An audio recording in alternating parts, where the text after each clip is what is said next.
Hey everyone, Dr. Steward here. We're going to talk about isometrics for leg strengthening for issues such as POTS or orthostatic hypotension. Any issue that requires better blood flow in the body, and building up leg strength is one of the most important things. And one of the easiest ways, or one of the most effective ways to do it for someone that's dealing with orthostatic issues or issues while they're standing or seated even, is to get on the floor to do it. So the best way to do it is get some kind of band. I just bought this from Target like 2 years ago. It's by Ignite, it looks like. And it's a fabric band. You can use other bands too, like these plastic ones, but you want to have enough force or strength to it where when you flex into it, it's not going to move much, because we're trying to just flex that muscle. We're not trying to get the muscle to do a full, full rep, full exercise, full length. Now, please don't do these exercises unless I instruct you to,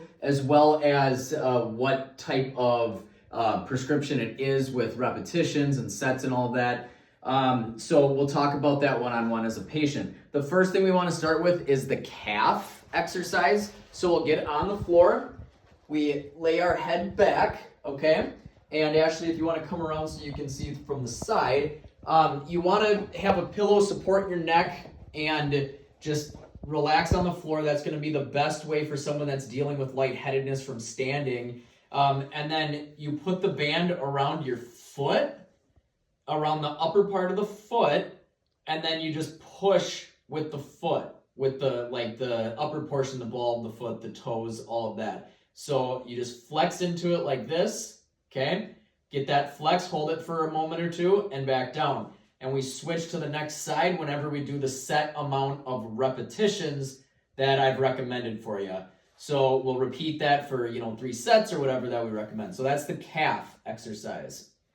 Now we're going to do the quadriceps. So to do that, Ashley, if you want to show the feet here, we want the band around the supported foot on the bottom, and then the exercising foot, we have it right around the top of the ankle.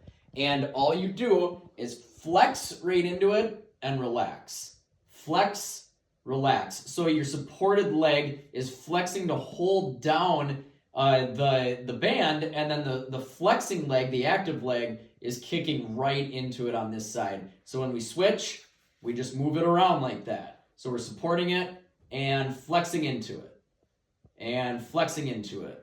So as many repetitions and sets as we discussed. Now we move on to one of the gluteal exercises. This one's very important. Put the band around the legs, just how I have it here, as you can see. And then lift up your low back so your glutes are off the floor, and then you clamshell out just like that.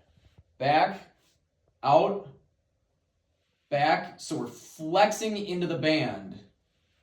And then keep doing that as many times as I've recommended for you.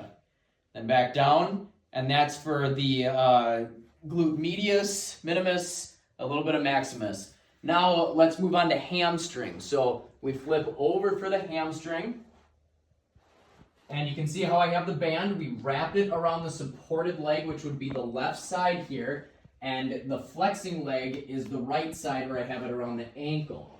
We flex and relax. Flex, relax, and we continuously do that. Same thing, move over to the next side when it's time. We do that. Flex, relax. Perfect. So what are we on, the fifth? The fifth and final one is another gluteal one where we bring the band up like we're going to do that, the same clamshell that we were working on, but you move down to your hands and knees, and then you flex up just like this. We're kicking with that heel, okay? And that's to flex this whole gluteal and hamstring area, which is very important to move blood back to your heart. Same thing when you move to the next side. Now, if this one bugs your neck or something else, just let me know and we can change things up. But these are really good, really, really good to do. And then finally, which this isn't really part of this routine, but I do want to talk about it, is the wall sit. We want to, get a pillow behind your low back so you don't harm anything there. But legs shoulder width apart, squat down, make sure that we're at 90 degrees, okay? And we hold it nice and still for the set amount of time that you and I discuss, okay? And the reason we're doing these is because we want these muscles to get nice and strong. We want them to get nice and buff because that helps push that blood that settles back down here back to the heart so the heart can push it back to the brain to help with outcomes of lightheadedness, as well as help slow that heart rate when we stand and get that blood pressure back up so we're not dealing with that lightheadedness. Let me know what questions you have, but use this as a reference as we continue to work on leg strength.